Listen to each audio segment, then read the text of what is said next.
an amazing, amazing show this afternoon. In just a few minutes, we're going to be joined by Germaine, who is the author of the book Flying Without a Net. Of course, at the bottom of the hour, we will be joined by therapist William Arendell. And now on this wonderful April Fool's, I just wanted to take a few minutes to talk about humor. And how does humor and laughter really help the world that you live in? Well, really, if you want to live an unleashed life, if you want to have the ability to let go of negative behavior, a lot of time really is the ability to laugh at yourself. It's that ability to be able to remove the ego. A lot of times, one of the biggest barriers that we all have in our lives is we set up our ego that tells us we're not allowed to fail, that we're not allowed to look foolish, that we're not allowed to have down moments or moments where we're not at the top of our game. And it's been said many, many, many times that there's no such thing as failure. There's just learning what hasn't worked yet. And if we can't laugh at those moments, if you can't accept the fact that you did something wrong, then you're going to be doomed to make the same mistake over and over and over. One of the hardest moments in my growing was just learning to take those moments and rise above them, to really look at moments when I didn't achieve what I wanted, when I didn't succeed on the level that I wanted to. And instead of beating myself up over it, which I would do, or even worse, we tend to even blame other people when we should shift the focus on our own problems. In those moments, if you can remove the ego, if you can just be happy and enjoy everything that's going on, and of course we're never going to enjoy our failures. We're always going to look at them and go, oh, I wish I had done this, or I wish I had done that. But that's your learning key. That's your growth right there, is learning what to do next time, how to be better prepared, how to be better armed for a situation. Really, it's that failure that teaches you how to succeed the next time the opportunity arises. And a lot of people tell you that's all success is that moment when opportunity meets preparedness. Rarely do we ever hit a home run on our first try. You have to learn.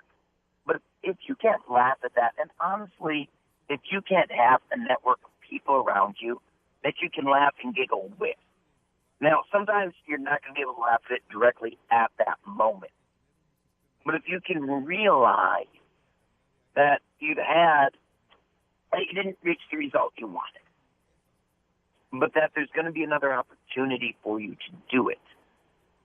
If you can learn to laugh at those moments and enjoy it, you're bringing yourself up to that next level of releasing a negative moment and turning it into something positive and really turning it into something growing. There was something that I was reading just last week that said one of the best things that you can do if you've had a stressful day isn't to bottle it up. And it's not to even complain to loved ones or friends, because you don't want to get in the habit of consistently using people in your life as a sounding board for something negative. So that's the best thing that you can do, is find a way to laugh for 10 minutes, to put on a CD of your favorite comedian, and to honestly find a way to just laugh and enjoy that. And there's a truth to that. When we laugh, we get rid of stress. When we laugh, we get rid of that anxiety and that anger. And sometimes laughter is our first response to a nervous or negative situation. And it's your body wanting to release that tension. It's your brain wanting to release the different chemicals to relax instead of staying tense. Sometimes laughter really is the best medicine. Doing the show Hypnosis Unleashed here in Las Vegas, every night I have people come to me, and after the show they'll explain how it had been so long since they had the opportunity to laugh like they did at the show, and how much better they feel, how free they feel, and just how much less stress they now have in their life because they got to laugh for an hour. And I think we put off that mental health, and we tend to take ourselves too seriously. Our ego tells us that we have to be successful at everything when people are watching. And unfortunately, it's not going to be true. And if we can find the humor in the situation, and if we can stop and learn to laugh at ourselves and just accept that moment and then move forward, you've just dropped a lot of things that are holding you back. More times than not, we choose our negativity and we choose to dwell. A very, very difficult thing to do is to just accept the fact that it's not that important. You can relax, you can drop that moment, you can learn from it. You know, our egos always tell us you have to be the best. Well, the best go through learning phases. They go through growing phases. I consistently keep a couple of different clips from favorite comedians of mine, everyone from Richard Pryor to Bill Cosby, George Carlin, Christopher Titus, John Capital. The list goes on and on of comics that just make me laugh. Or even, I'll just look through old Calvin and Hobbes books, which always made me laugh when I was younger.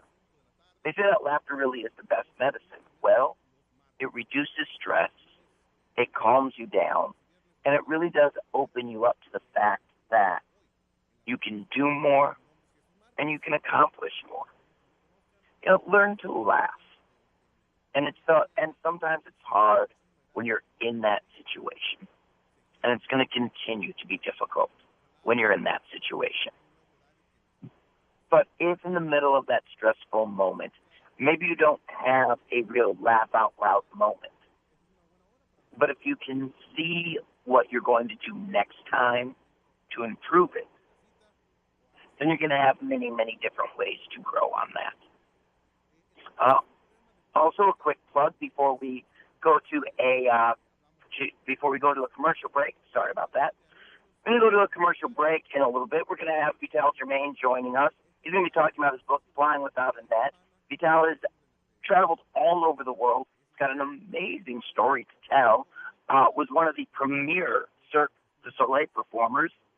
Also, at Hypnosis Unleashed, we have started a program where all first responders here in Las Vegas and in Nevada, if you are a firefighter, police, EMS, if you're a local military, you automatically get a free ticket to the show any night. Any guest and any national first responders are welcome to a $12 ticket, which is almost a 75% discount. It's one of our ways of just giving back to the community. We are going to go to a 2-minute break, 2 to 3 minute break. We're going to be back in just a little bit with Vital Germaine. Thanks for joining us on Live Unleashed.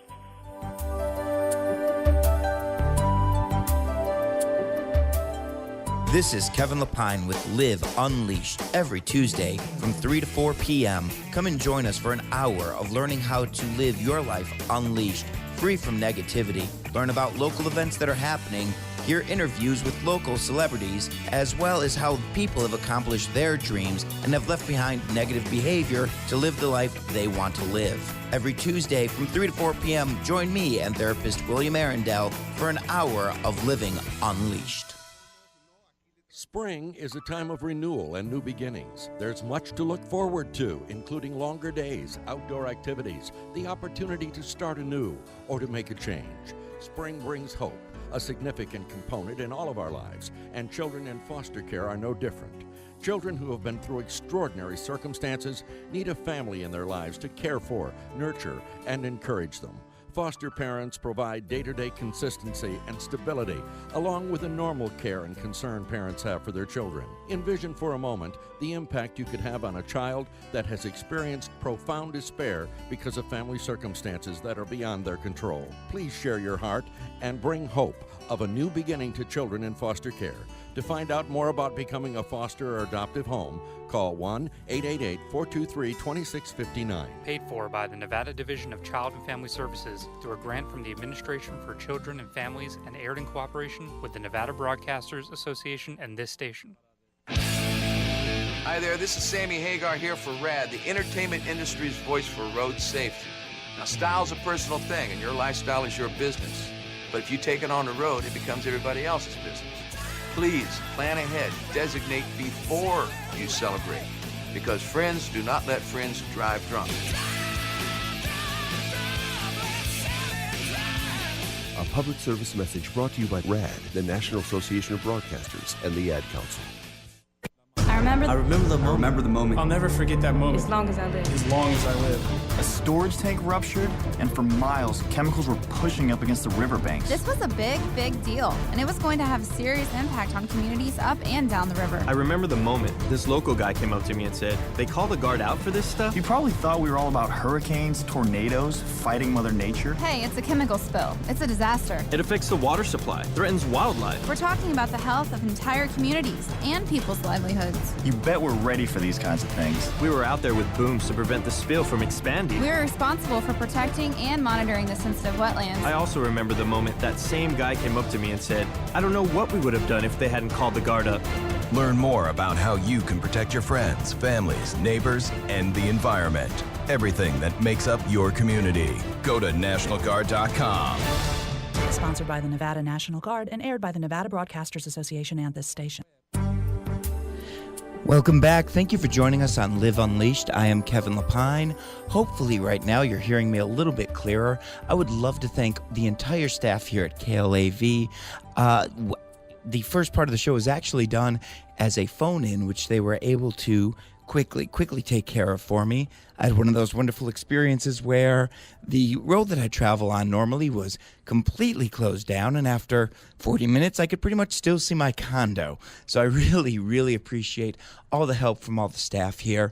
Joining me now is a good friend, an amazing human being, and really, when we talk about the main topic of the show of living unleashed, of leaving behind negativity, leaving behind shackles in your life that prevent you from growing, I don't know any person that really exemplifies and lives that more than our guest.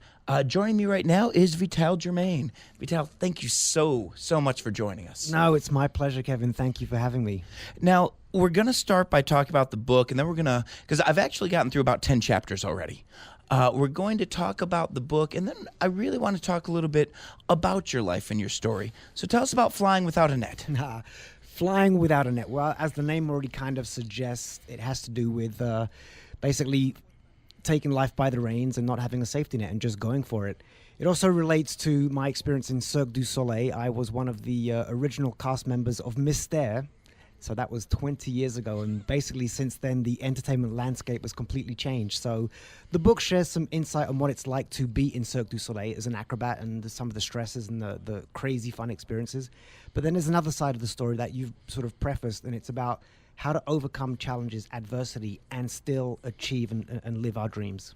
There's a great line actually from the musical Evita that I've always liked, where the narrator explains that she had every disadvantage you need if you're going to succeed.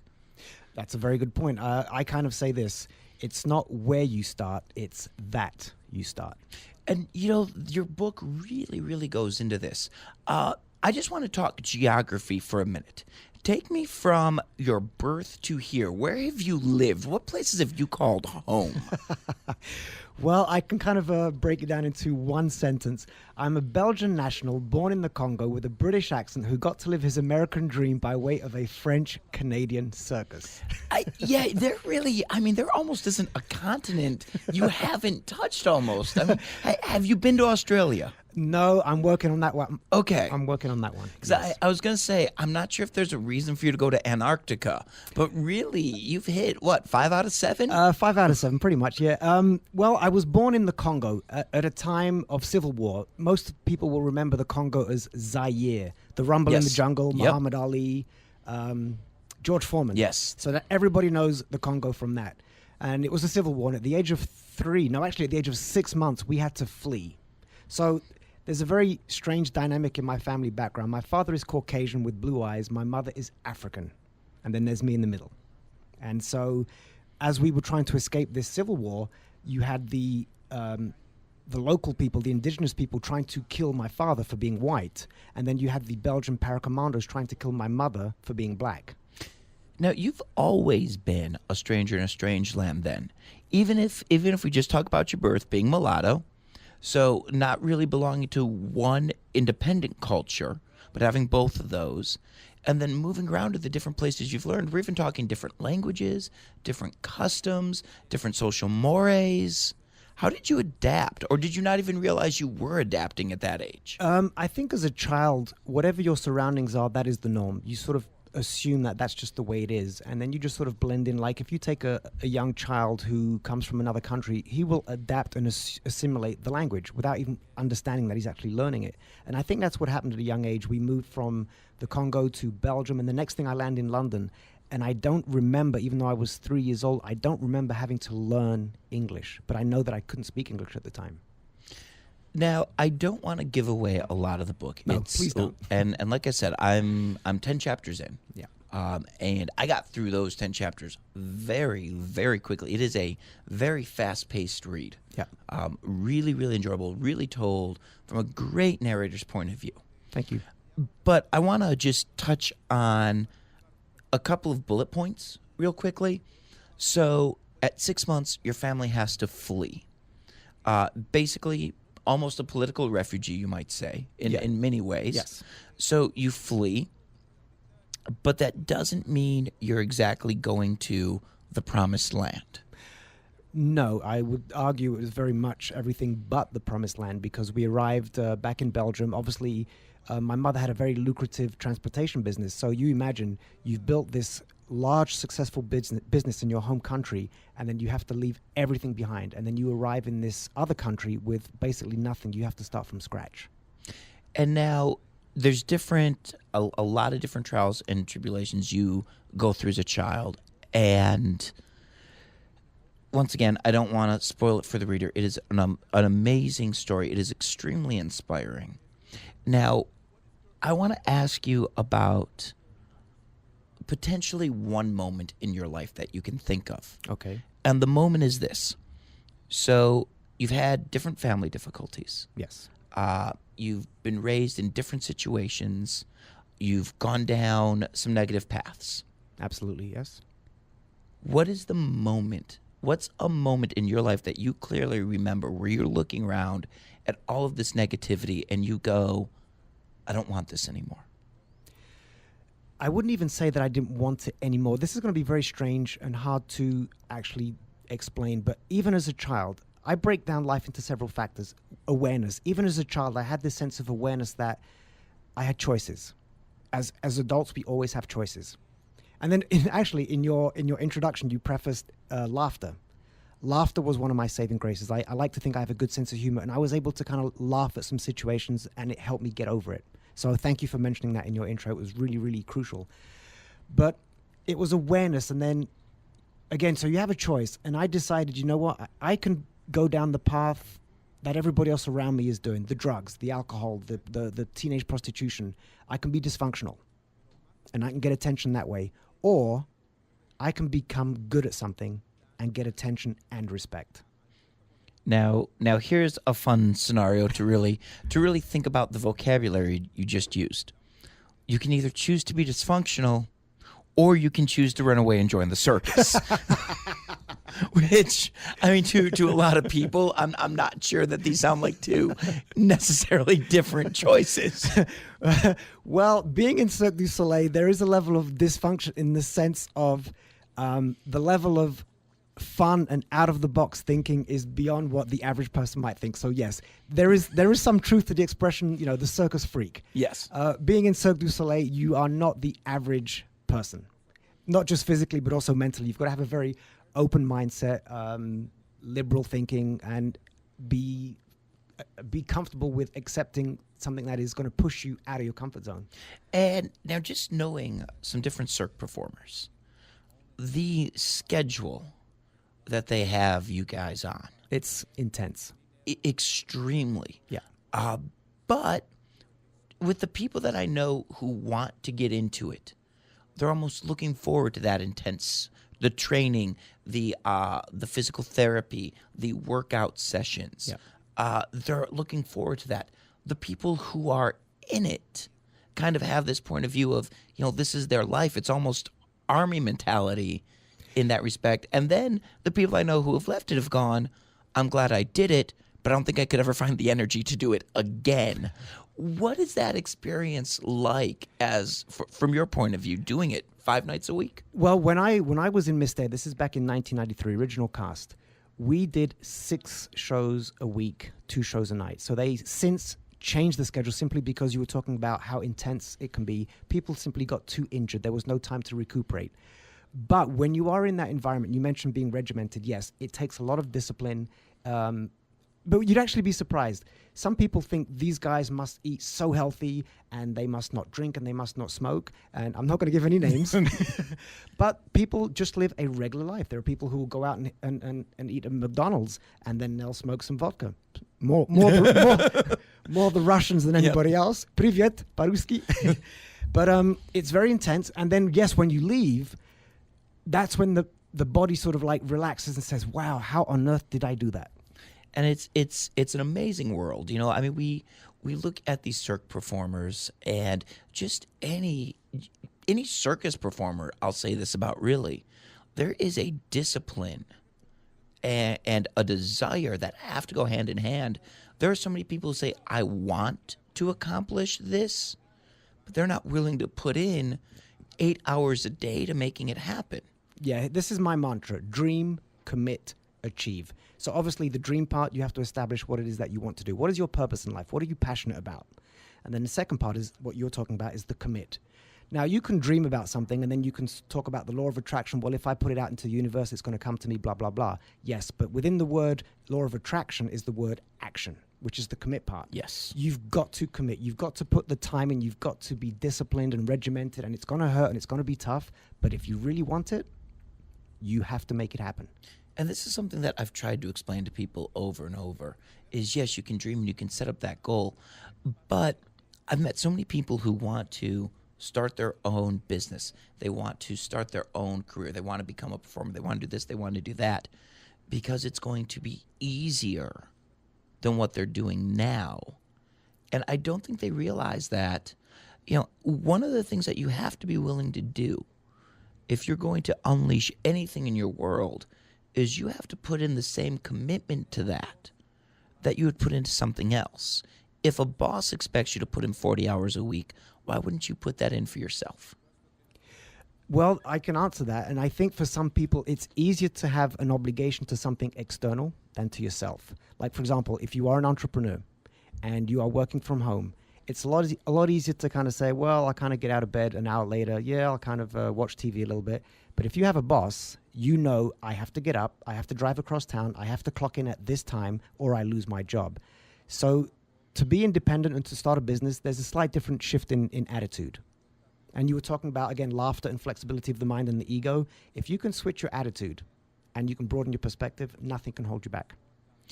And there's a huge truth to that. And when you turn your dream into your boss, it really can continue to motivate you to achieve those things. And to talk about achieving a dream, number 2 on Amazon.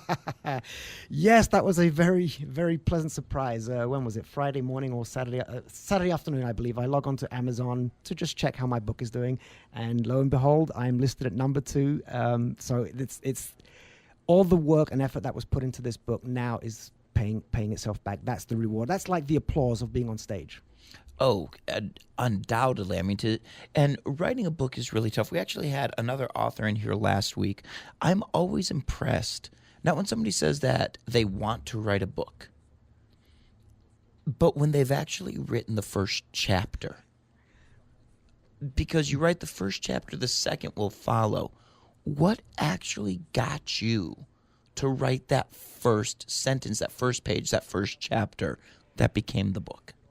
The project just simply started as a kind of a diary. I had all this, experiences from my childhood that I needed to vent. So it was a cathartic exercise.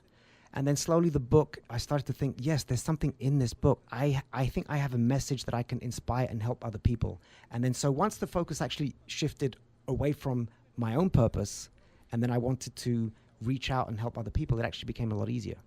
Now, if people are going to take one or two things from your book, what would you want them to walk away thinking or feeling? Well, the first thing that relates to Cirque du Soleil, I want people to understand a little bit of what it takes behind the glamour of the curtain, even though most Cirque shows actually don't have a curtain, but you know what I mean. Yes. Behind what it takes to enthrall an audience, to face danger, to defy death on a nightly basis. I want people to sort of understand the dynamics of that. On a more profound level, there's the resilience of every human being has the capacity to overcome any challenge and achieve any goal that they want. It's within all of us, and that's the part that I really want to inspire people. Listen, I was able to overcome A, B, and C. So can you. Go live your dream. Now, one dream ended. You weren't able to perform for Cirque anymore. Now, some people will go, uh-oh, my dream is over. What do I do now? Your dream, your life, I didn't even meet you until after that. And the things that you still do, the things that you've been doing, so what was it like making that transition? I mean, you're still living an amazing life. Well, I got some secrets from Madonna, who is the queen of reinvention. So, but yes, it comes down to basically reinventing yourself. Dreams can change, and you can have more than one dream. So yes, through injury, my Cirque du Soleil dream came to a crashing end, pun intended. And it is okay to wallow in self-pity. You have to mourn a defining change in your life. So yes, I actually went through 2 years of, why me, woe is me. And then one day I just kind of kicked myself up the arse. Can I say that online? Well, you did, so yes. I think it's more acceptable with a British accent. Yep. So you just kick yourself up the arse and you just have to get on with it. You decide that there is more to my life than this one thing. I have more in me. And then you just start to write down, okay, what am I passionate about? What do I like? And then you just start. So you also do motivational speaking. Yes. Tell us a little bit about that. That sort of came, I wouldn't say out of coincidence, but I reached a point a couple of years ago where I'd sort of burnt out in what I was doing. I was producing entertainment. So basically, I'd taken the years of experience with Cirque du Soleil and translated that into creating events for corporations. And then I just realized I burnt out. I needed something new. I was flat. And then through the book started forming, and I realized, okay, I have this message. I love being on stage. I love directing, which basically comes down to getting the best out of people. And then I realized, wow, I can actually help people. And then I'd already had access to corporations, and then you just put two and two together, bam. Now, a lot of people have a lot of reasons why they can't achieve their dream. And I talk about this a lot, where you want to set 3 goals. You want to set your dream, you want to set a midterm goal and a short-term goal. Because if you can see yourself accomplishing something in the short term, you'll reach the midterm. When you see the midterm, you realize that your dream isn't that far away. What is something that you do or something you think people could do in just 5 to 10 minutes a day that would keep them motivated or keep them growing towards their dreams? One of the things I teach to corporations is the power of creative thinking, or your imagination. And I'll give a simple example of how powerful the imagination can be. If you ever go grocery shopping while you're hungry, what happens? You buy everything. Exactly. That's because in the back of your mind, your imagination is looking at every item and thinking, wow, I want that, I want that, and I want that. And it compels you to take action. So if you tap into your creative power, your imagination, it will compel you to achieve whatever it is that you want. And so what I will say to people is, open your mind to creativity and just run with it. Now, if you go to VegasHypnosisShow.com, that's VegasHypnosisShow.com, you can add me on Facebook. We already posted a link for Vital. You can add him. You can find ways to get the book. Amazon.com, of course, is an amazing resource, and I actually encourage people to buy off of Amazon because those rankings really do a lot of things to help. Absolutely. Also, one thing that we found out not too long ago was ask your local library to get a copy. Yes. If you ask your library to, they will actually do it. The book is called Flying Without a Net. It is the tagline is the true story of a boy who defied the odds and runs away with Cirque du Soleil. Vital is an amazing person. Actually, I'm going to ask him to stick around because after the commercial break, we'll have William Arendell joining us, and we're going to talk a little bit further about this. There's just so many different inspiring things that we can get to with this book and with Vital in general. We'll be back in just a couple of minutes. Thank you for joining us.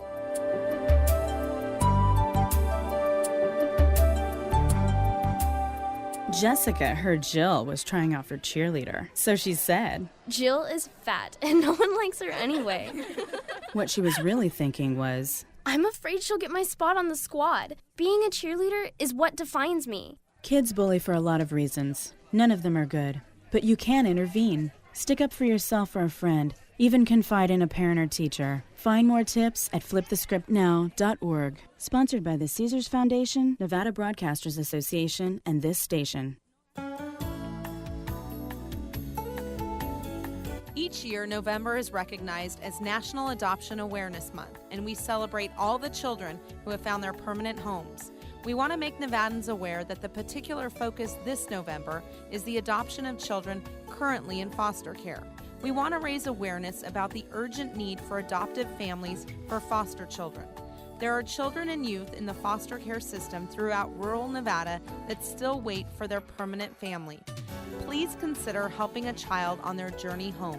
For more information about becoming an adoptive family for children and youth in foster care, call 1-888-423-2659. Paid for by the Nevada Division of Child and Family Services through a grant from the Administration for Children and Families and aired in cooperation with the Nevada Broadcasters Association and this station.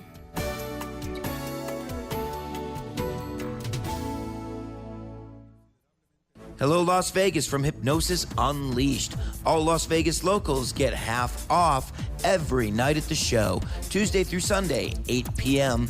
Come and join us for Las Vegas's wildest hypnosis show.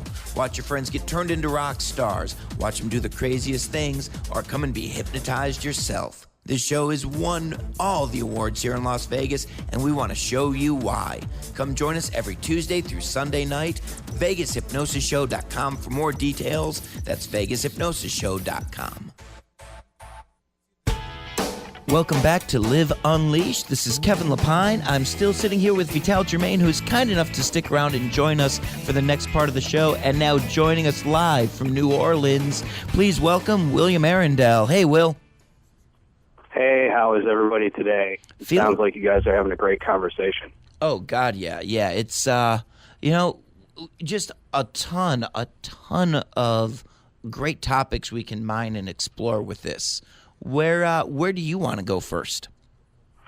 You know, one of the things that Vital was talking about, which I think is really important, is that imagination. And one of the things about the imagination is that when people visualize their dreams, when I work with people, one of the things that I find they do first is you say, what is your dream? And after they describe that dream, the next thing that their imagination does is describe how it will fail. And what I think is really important is getting a hold of that and start to just admit to yourself that that's what you just did. You know, you just described how it would fail. Oh, I won't get the money for it, or this will happen, or that will happen, or I'm going to end up, a lot of people see them losing what they have instead of what they will gain. And so what I would suggest is to really write that down, and so you know that that's what you're going to do. And right after it, I would suggest that you write down what will succeed and how it will succeed. And what I find is that people who do this, we call it crisis building, and they do this in a lot of different parts of their lives. Something will happen, and they instantly visualize their world spinning out of control, and somehow they'll end up worse than where they are now. And so I think we have to admit to ourselves this is something we do, and it's something we're taught to do. If you look at a lot of the reality shows over and over and over again, we're just waiting for the car wreck, so to speak. And so to get a hold of that, and then to start to really, on a daily basis, get a hold of our imagination and write down. And writing is important for this because it has to go outside your head, and you see it, and it affects your brain in a different way. And to really write that dream over and over and over again, to solidify it in your mind, to start to get your mind to say, when I think of this, I'm going to think of how I will succeed, instead of that millisecond where we just start to think and move towards failure. And I think that's part of what Patel was talking about, actually, is using that imagination to over and over again to visualize success. That's so important. No, you're right on. And I think one thing about writing it down too is when we write it down, things internally seem huge. And when you put it out and you realize that it's only 6 sentences, that's not so big or overwhelming. And when you see these 3 sentences that are your dream, you see that it's achievable.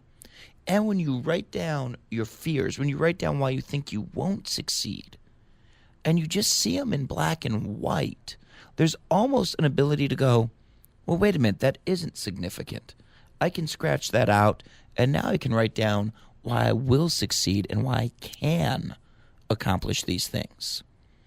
You know, Lord knows using hypnosis, imagination is 90% of it. When I can get you to visualize something, when I can put that into your imagination, and you can live in that moment, there's no fear there. You know, when we turn somebody into a rock star on stage, they have no inhibitions, they have no fear about it, and they're able to reach that step without a problem. You know, I would even say the same thing with you doing, when you were performing with Cirque. You had to have that moment where you couldn't be afraid of what you had to respect it, but you couldn't fear it. But here's some irony. When I first joined Cirque du Soleil, I had a fear of heights. So fear can actually propel you to achieve amazing things, because fear can make you freeze. What is it? Flight? There's a few ways that I've said fear. One is forget everything and run, or face everything and realize. Yes. Well said. Yeah. And what happens a lot is, fight or flight. And I think where most people end up in is actually frozen. And that's part of fear that we don't talk about. And sometimes frozen doesn't look just like frozen in fear, but it just looks like apathy. Yes. And you just sit day after day and don't do anything. And I think where, you said dream, commit, achieve. Yes. And I think in getting to commit, sometimes fear can get us to commit, but sometimes fear can just paralyze us into doing the same thing over and over and over again. Get caught in not only loops of action, but thought loops. And I think sometimes we forget the process of commit. And one of the things I work with people to do is sometimes say, okay, do you want to commit to this? And they say yes. And so we set a time where they'll commit. And they're subconscious. If you say, I'm going to commit this in 30 days or in 2 months, you need a little bit of time to do it. And if you give yourself a time lapse and you work towards it committing, sometimes you'll find that in 30 days you have actually committed to it. Now, would you make the argument then that fear and procrastination can go hand in hand? I think procrastination is a form of fear most of the time. Keep in mind, there are biological forms of procrastination. Not to get too much into it, but addiction, as we now know, for the most part is a biological issue. And opiate addicts often have a lot of procrastination and a lot of heavy feelings that go along with that addiction when they're not using. There's a typical term they use is that OxyClean the house, and that's where they take 10 to 12 OxyContins and they finally have enough energy to clean the house. So I can't speak to all forms of procrastination because they vary. But a lot of times fear, anxiety, they're what cause a lot of procrastination. Because, again, apathy is just a form of fear where I don't believe I'm ever going to get out of this. It's just never going to end. And we build crisis in our head. And so starting to address the fear, and the first thing is just admitting what you're afraid of. You can't really do much until you admit it. And if you have to use the word anxiety, or you have to use the word stressed about, or angry at, then, because there's a lot of fear behind anger too. And control. Control is a lot about fear. If I have a house cat in my corner of my office, I don't feel the need to control it. once I have a puma in the corner of my office, I feel a great need to control it. Luckily, we don't have a puma here in the radio studio. Now you've been with me through so many stages in my career. I mean, you've watched it all happen, and and then I'm going to bring Vital into this idea as well. At different stages, we would even talk about that. Like when I was going to start touring colleges with the Flying Cat Circus, and the fears and the anxiety, and then it was I would admit, okay, here's what I'm afraid of, and then I would still just jump in and do it. Mm-hmm. And when I even when I made the move from Detroit to New Orleans, here's everything to be afraid of. Okay, let's do it. Mm-hmm. And that step of acknowledging that fear, but then moving forward, it's the famous John Wayne quote: "Fear brave isn't not being afraid. Brave is being afraid and saddling up anyway." Yeah, I heard it differently, but I heard it from Mr. Key, but it's wrong. Yeah. And so, to go back to even just the act of writing a book and putting your story out there. Because, I mean, you really are. You're taking the knife, you're stabbing in, you're bleeding out. Absolutely. There was an element of fear when I started writing the book and deciding I was going to put it out there. There's a fear when the book is finally published and it's going to go out there. Is it going to be embraced? Are you going to be judged? There is absolutely a fear. But one of the things about fear, like I said earlier on, is that it can, like you said, it can paralyze you, it can propel you, or it can just simply make you run. I choose fear as something to stimulate me. Fear actually inspires me because I see it as a challenge. This is something I've got to overcome. And the best way to address a fear is to just simply, like you said, just hit it on the head and go for it. And there was one thought that would propel me past fear. And I say this to people who are on the edge of their dream.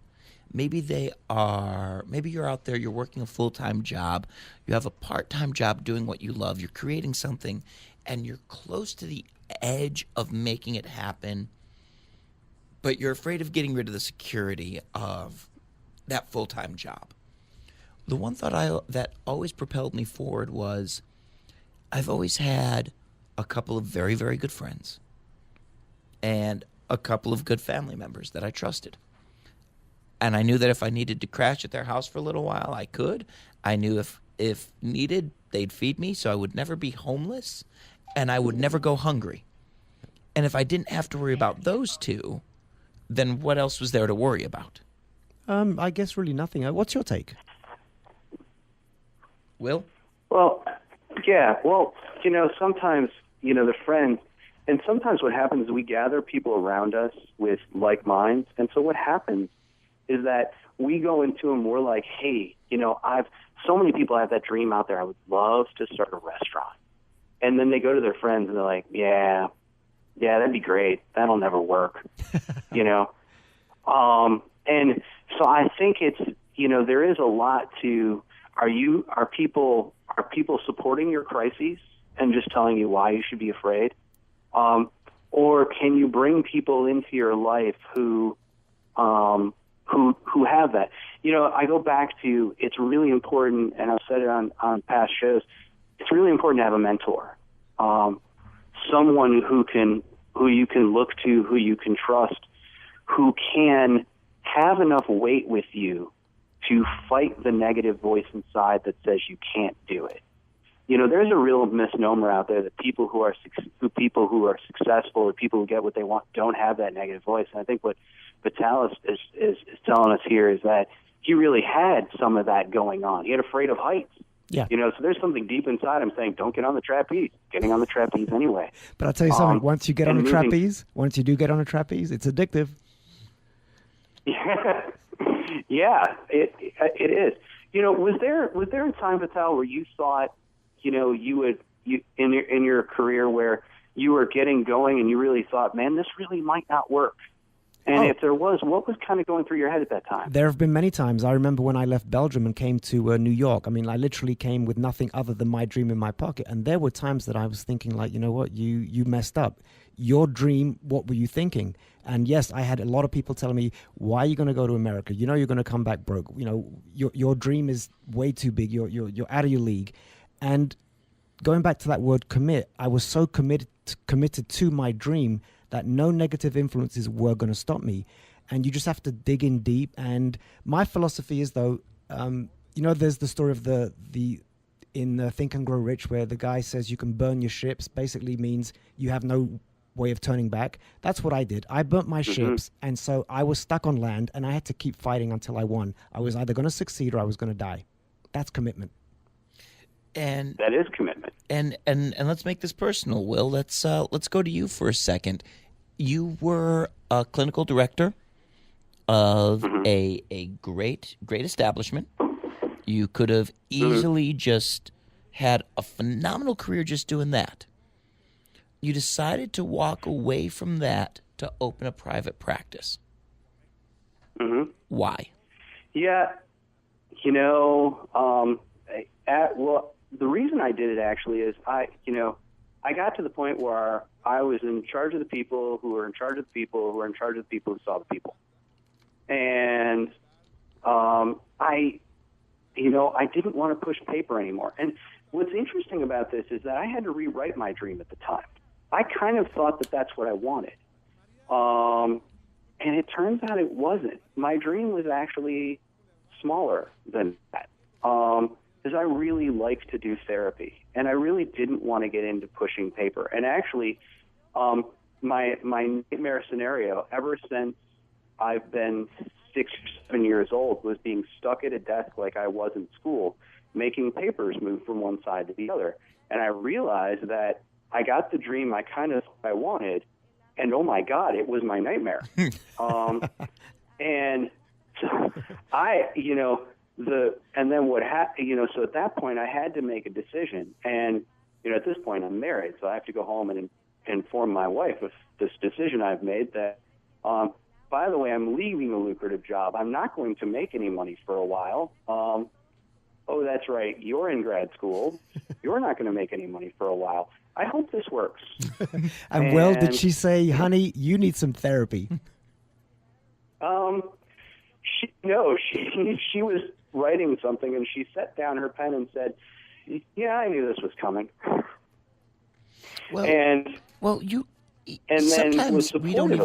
Sometimes we don't even know we're the unhappy ones, but everybody else can see it.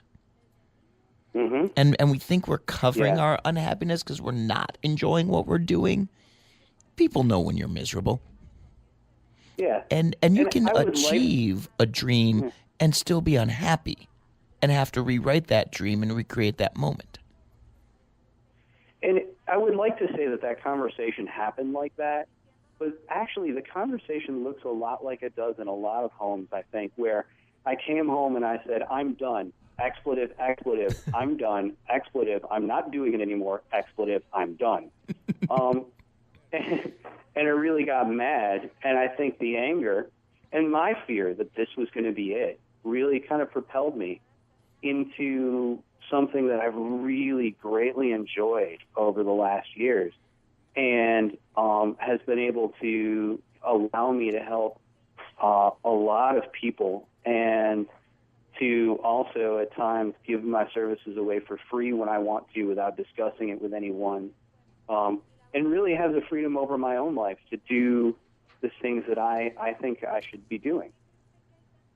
Yeah, you mentioned giving back to the community, and you sometimes offer your services for free. I'm an advocate of we have a responsibility to give back to the community. I've always believed that when a community supports you, you need to support the community as well. I mean, with the show, we've done fundraisers for women's shelters. We've done fundraisers for groups that help people get job placement. You have to give back, because also I think that if you really ask people about their dream, when they go in detail about it, one of the things that I've noticed, when you're talking about doing a job, you talk about what you can get out of it. When you talk about your dream, it becomes very benevolent, and you talk about what you can give with it. Yeah, absolutely. I agree. I agree. You know, part of everybody's dream always seems to be, and then I'm going to accomplish this, and I'm going to be able to do this, this, and this. It's kind of like everybody who says, when I win the lottery, I'm going to give the money to my friends and family. You know, I think that benevolent is part of every dream. Yeah, it should be, at least. Yep. I think it should be, because the dream is really, people, we put our dreams in terms of vocations a lot. But a lot of times, and especially at about the middle of Generation X, what I'm finding is that dream isn't really about vocation anymore. It's about setting, and it's about the way you feel. You want to feel a certain way when you achieve your dream. And sometimes what I find, I work with quite a few people who've achieved what they thought was their dream, like I just talked about, and it really wasn't. And so I think it's important to kind of look at what your dream is, and does the dream really get you where you want to go and what you want to feel like, or what you want to achieve? Because that setting that you're going to work in, that place that you're going to be in, sometimes isn't what you think that it is. Everything you do as a hobby becomes a whole different ballgame once you do it as a profession. Sometimes the dream is best left as a hobby. It really is. And sometimes it is, finding a way to get the feeling that you want, and maybe it's a lot closer than you think. Maybe it's just removing some negative things from your life. Maybe it's not changing what you do for a living, but where you do it will give you the satisfaction and the freedom. I know a lot of doctors and lawyers, and a lot of people aspire to be doctors and lawyers who feel very trapped by their jobs. If you're an OBGYN and you're delivering babies, your time, if you work in a smaller practice, your time is never your own. You're working at 2 a.m. You're back to work at 6 a.m. And people sometimes find, I find very few people that went to medical school who said, yeah, I'd do that again. And so the dream sometimes isn't. So I really would challenge people to look at the set and the setting that they're in, and will a vocation give them that feeling? Will, sometimes it's status they're looking for, and will that status give them that feeling they want? Or will some other changes in their lives where they increase the connection that they have really help them? I think ultimately, though, that the biggest part about pursuing a dream is actually the journey. The destination is almost secondary, because when you reach that destination, hopefully you discover something bigger and better that you now want to pursue. So enjoy the journey. And I think that was a problem that I had throughout. And I mean, God, Will, you and I can talk about this for hours, is, the amount of time that I didn't spend enjoying the journey because I was too worried about the destination. And when I would do that, the destination would slip away from me. If you can't enjoy the journey, you're never going to get to the destination. It's not going to happen. And going back to what you said at the beginning of the program, along that journey, do take the time to laugh and enjoy it. It's priceless. Well, we're just about at the end of the hour. Will, did you have something you wanted to wrap up with? Oh, just that, laughter, it lowers blood pressure. It lowers glucose levels. If you're diabetic, it increases endorphins. It balances out serotonin. It increases the immune system. Laughter is amazing.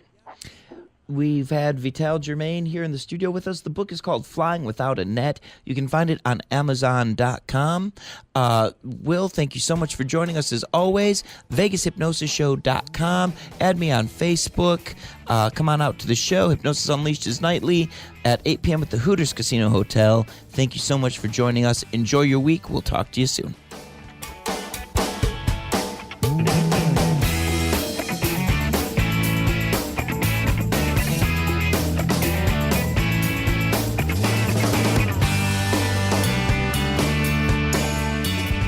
This is Kevin Lepine with Live Unleashed every Tuesday from 3 to 4 p.m. Come and join us for an hour of learning how to live your life unleashed, free from negativity. Learn about local events that are happening Hear interviews with local celebrities, as well as how people have accomplished their dreams and have left behind negative behavior to live the life they want to live. Every Tuesday from 3 to 4 p.m., join me and therapist William Arendell for an hour of Living Unleashed.